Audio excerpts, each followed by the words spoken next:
Welcome back to Aurora Tech Channel. Today, I will review the WeCreat Vision Laser Engraver.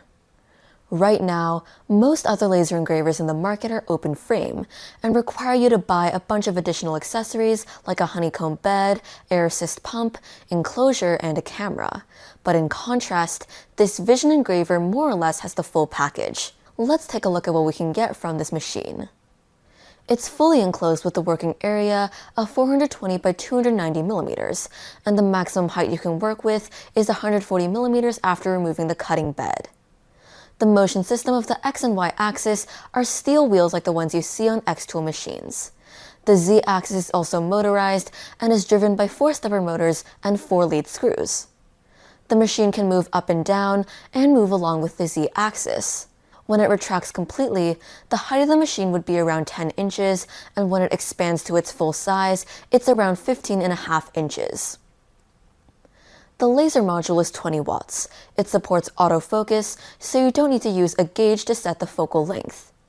It comes with an HD camera for easier alignment, an air assist pump to improve cutting, and an exhaust fan with ducting to exhaust smoke outside. It comes with their own software that offers you tons of ready-to-use projects, with a software similar to the X-Tool Creative Space that works with a motorized Z-axis and camera without any extra calibration or alignment. The claimed maximum speed is 600 millimeters per second, which is really fast, so I'll definitely be testing it out later. Overall, this machine has a good appearance and decent hardware specs. I would like to thank WeCreat for sending me this machine to review and for sponsoring today's video. And with that, let's get started. The machine comes in one piece. All the small parts are packed inside the enclosure with laser cut foam, and everything inside is connected, including all cables, belts, and the laser module. Besides the machine itself, we also have a laser cutting bed, air pump, ducting, and some cables and tools. If you ordered the Rotary roller, you will also find a set of claw-style rollers. Once the machine is powered on, it will expand to its full height. This is driven by 4 stepper motors placed at all 4 corners. When we do autofocus, or when the Z-axis is moving up and down, you will see the height of the machine changing along with the Z-axis movement. The lowest height when it was fully contracted is a little more than 10 inches, and when it's fully expanded, it'll be a little more than 15.5 inches. To get started, put the cutting bed in the machine, connect the air pump power and air tube, connect the power supply to the machine, connect a USB cable from the machine to your computer, and screw in the Wi-Fi antenna. It did come with ducting, but I will just connect it to my own exhaust fan in my garage. Then, we can download the software from the official website. After the software is installed, you can see there are tons of ready-to-use projects. But when I click on any of these, it shows a price of 99 cents. Since my account is just a test account, I currently have access to all of the projects. However, for the final retail version, you may need to check the WeCreat website to see if they offer any free trial periods for new customers or if it's included in any kind of bundles. Okay, let's continue with the machine setup. As we are now using a USB cable, the camera refreshes and it shows we have nothing inside the machine. Let's go to Settings and configure the Wi-Fi. Select your SSID, enter your password, and you will see that you now have the option to connect with Wi-Fi or USB. You can delete the USB connection, but I will just keep it here. Let's start with the test file. This file will do some simple vector engraving and run a contour to cut the plate out.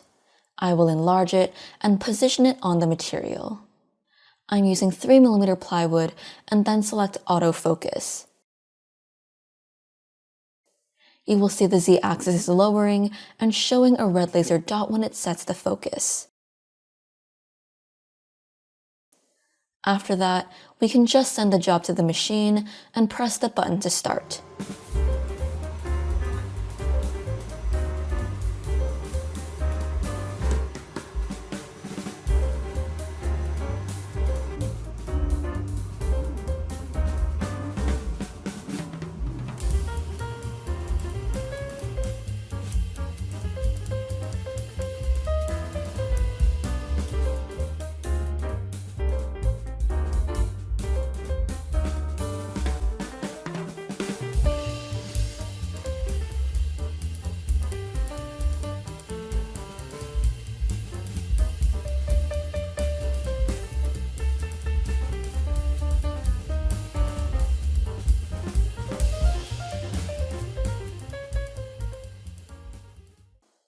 Okay, the vector lines are clear and the cutting is also clean, so I can assume everything is working and no parts were damaged during shipping.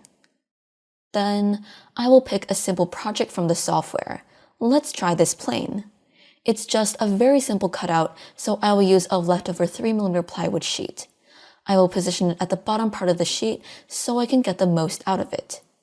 These objects are selected to do cutting by default, so I don't need to adjust anything and can just click autofocus. After it's done, I'll send the job to the machine.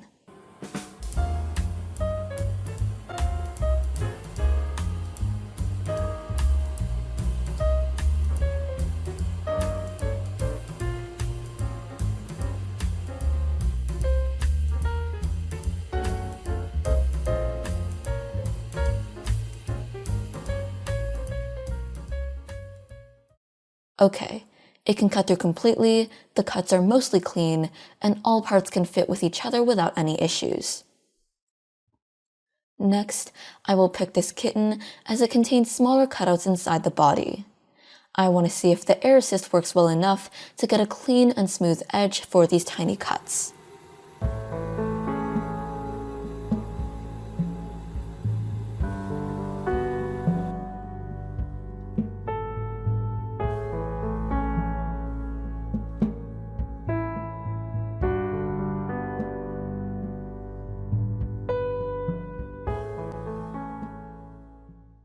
The result is not bad, but I can see some charring in these areas even with the air assist always on by default, as the cutouts are really tiny. To do a comparison and see how it does without air assist, I turned off the air pump and redid the same cut. I think the result looks much better with air assist, but let's do a side-by-side comparison. Even though the one with air assist still has a bit of charring, it's doing much better than the one without air assist. After that, I will try to engrave a logo and cut it out. I think this kind of job is one of the most common among those that people will do with their laser engraver. I will engrave the logo, make a larger circle, and do a cutout. Use the Align tool to align them right at the center.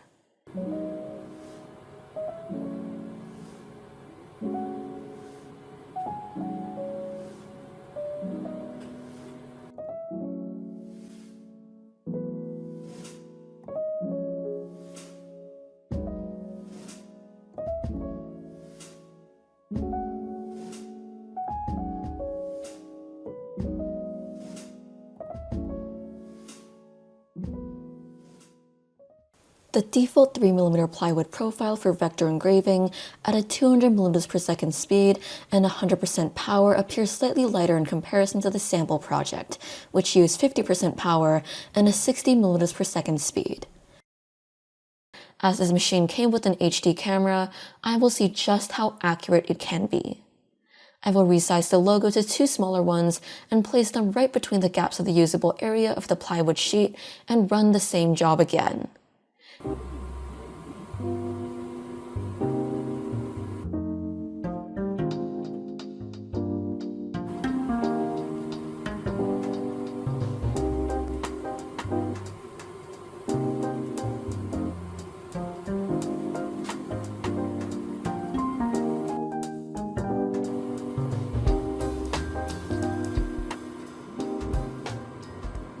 It looks like the camera is pretty accurate. I think the alignment accuracy can achieve up to 1mm or even less, which is really good for a single camera system. Then I will engrave a kitten and position it at the top left of the plywood sheet. For photo engraving on plywood, the speed and power are both preset. If you want to adjust it, it actually has an image map for you to choose the darkness you want, but I will just leave it as default. There's also an image processing tool, but I think this image is good enough for engraving, and I don't need to mess it up with the tool. As I also want to cut it out, when using bitmap engraving mode, it also has an option to create a contour that fits with the size of your image. It added a line as a contour, and I need to change the line from engraving to cutting in order to cut it out. And after that, we can send the job to the machine.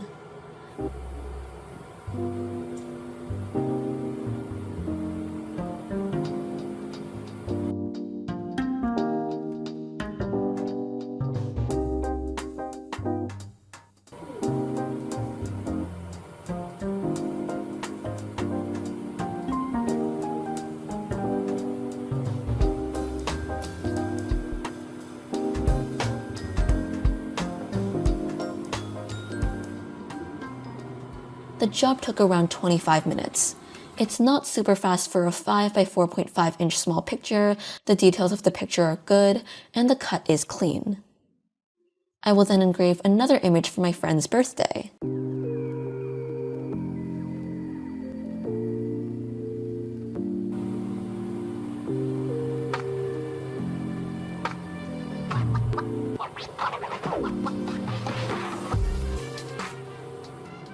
The engraving itself is pretty good, but clearly, it's important not to have your hair covering your face when doing a portrait. Then, I will put some text on it and make it a birthday card. The plywood engravings we have done so far, we're using the default 200mm per second speed and 100% power, but as the claimed maximum speed of this machine is 600mm per second, let's try to set the speed to the maximum while keeping 100% power and see if we can work on plywood. I will set the logo engraving speed to 600, and for the cutout contour, I will leave it unchanged.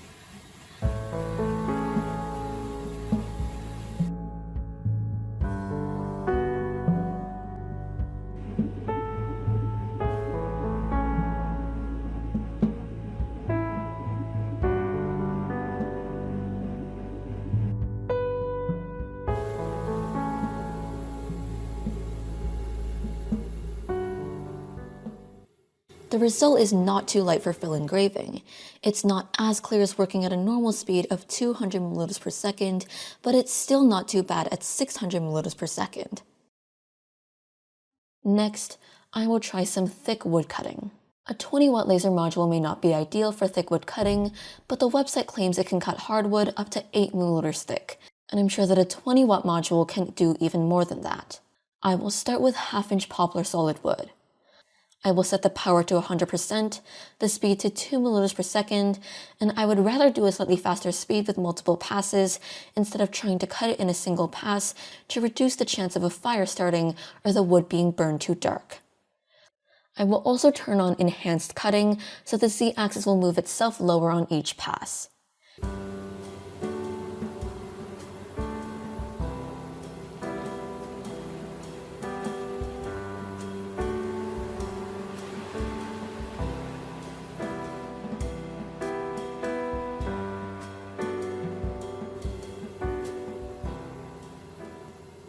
It seems 2 passes is good enough to completely cut through this 1/2-inch poplar wood. The cut is also very clean, without any burning. Then, I will try red oak wood, which is harder than poplar, cherry, and walnut wood, and it could be challenging for most 20-watt laser modules to cut. Let's start with 3 passes.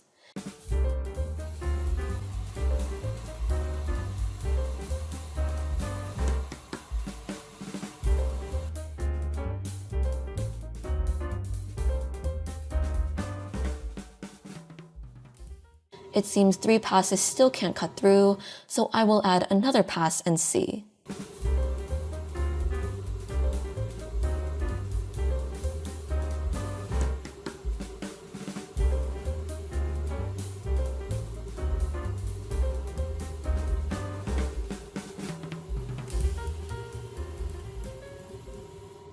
With 4 passes, I still have to snap these 2 pieces off from each other.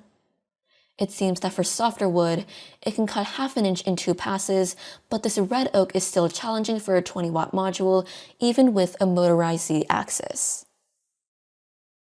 Up next, I will try to cut this bookmark on 3mm acrylic. It's hard to see black acrylic through a camera, but as the surface is shiny, I can still see the edges. I will enlarge the bookmark as much as I can to use up the acrylic.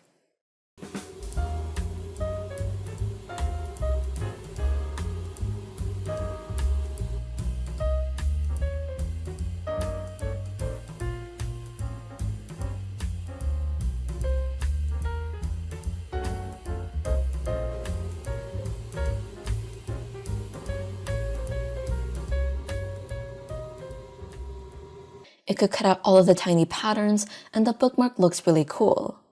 I think the default power of black acrylic is a bit too high. If the temperature was slightly lower or it cut a bit faster, the edges will look even cleaner. Let's try some more different materials. I will do some engraving on this slate coaster. As the black background is not easy for alignment, I will put a piece of paper underneath.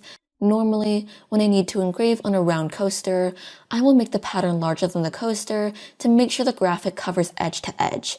But with this camera, I can just resize it to the same size as the coaster.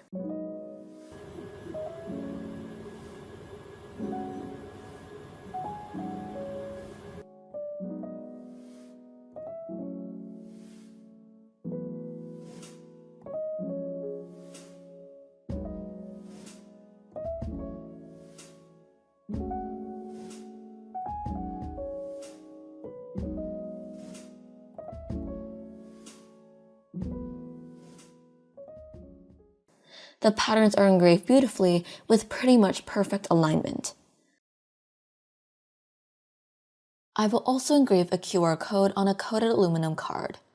This time, the card is placed at the right side of the machine as I want to see how much the camera will misalign when the object is not at the center. The default speed for engraving coated aluminum is set to the top speed of 600 mm per second, as we only need to burn the paint off the surface.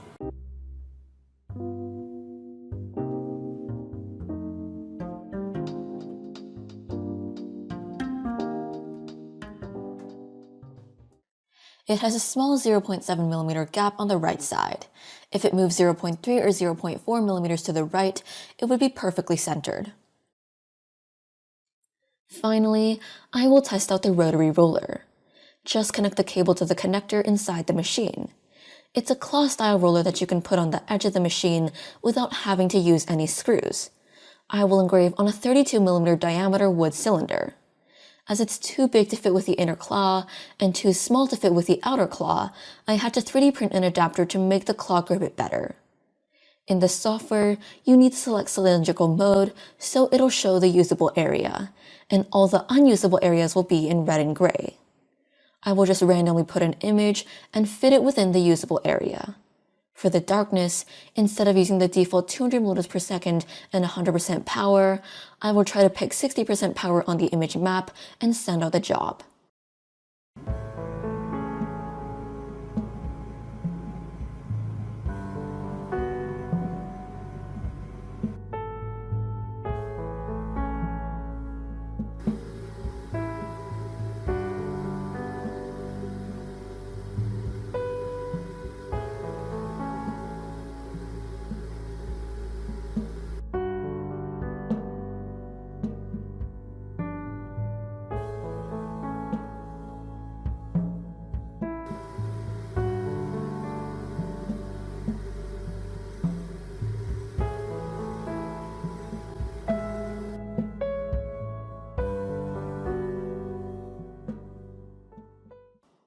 Okay, the result is pretty successful, and without any calibration, the image is engraved beautifully on this wood cylinder.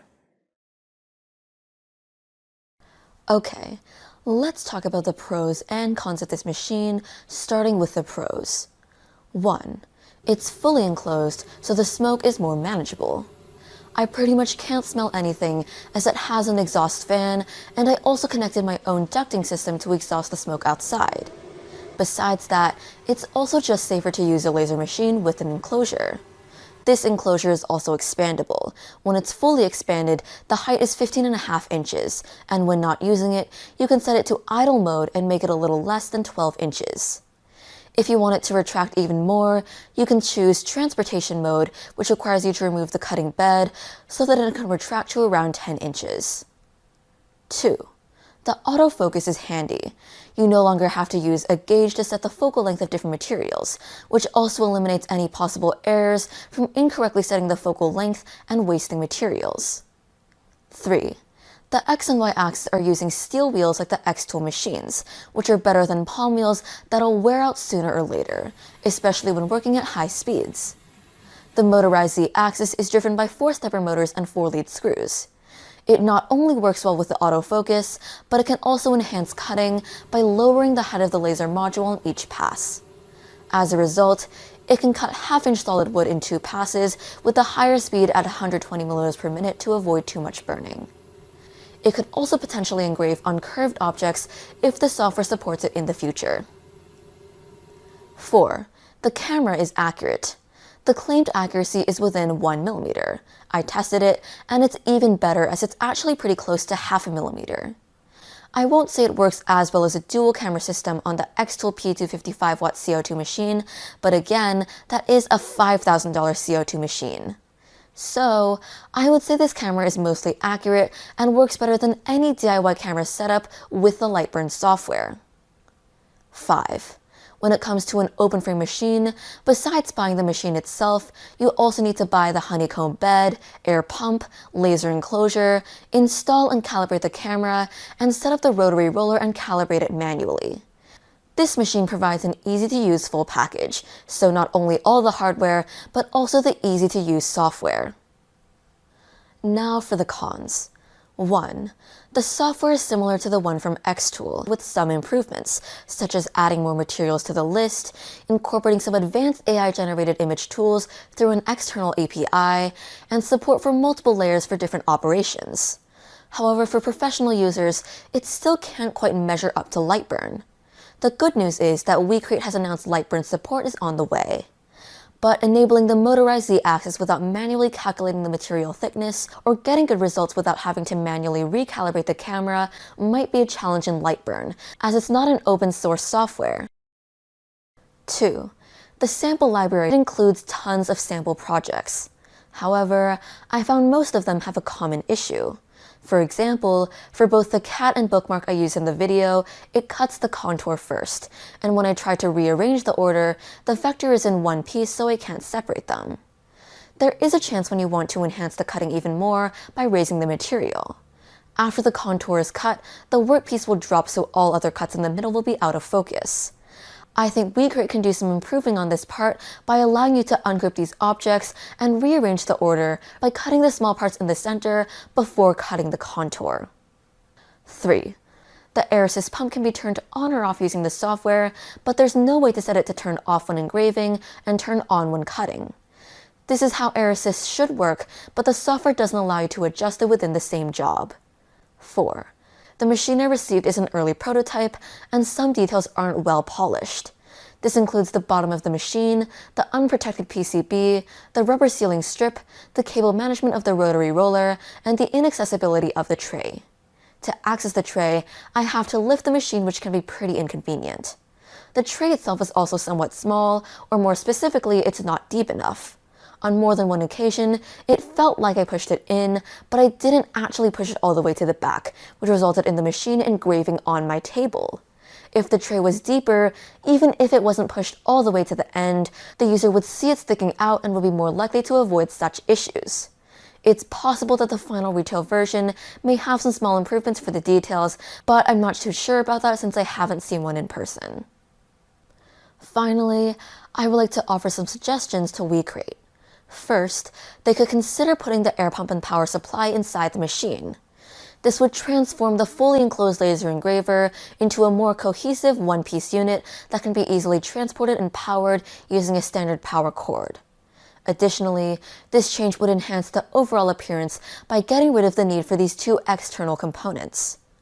Second, given that there is currently just one button on the machine, besides starting and pausing the job, it appears to have no other functions. I actually tried different combinations, and the only one I found was a triple click to expand the machine. The button could be assigned additional functions. For instance, a double click could be used to repeat the last job, which could be useful for users engaged in production work with the same materials, allowing them to perform batch production without having to switch back and forth between the computer and the engraver. Another option could be a long press of 5 seconds to retract the machine to storage mode, or just any other combination suggested by users in the future. In conclusion, the WeCreat Vision stands out from other laser engravers in the market. Its motorized Z-axis, autofocus, built-in camera, and retractable body, combined with the usable software, make it the full package. This is an easy-to-use laser setup, even for beginners.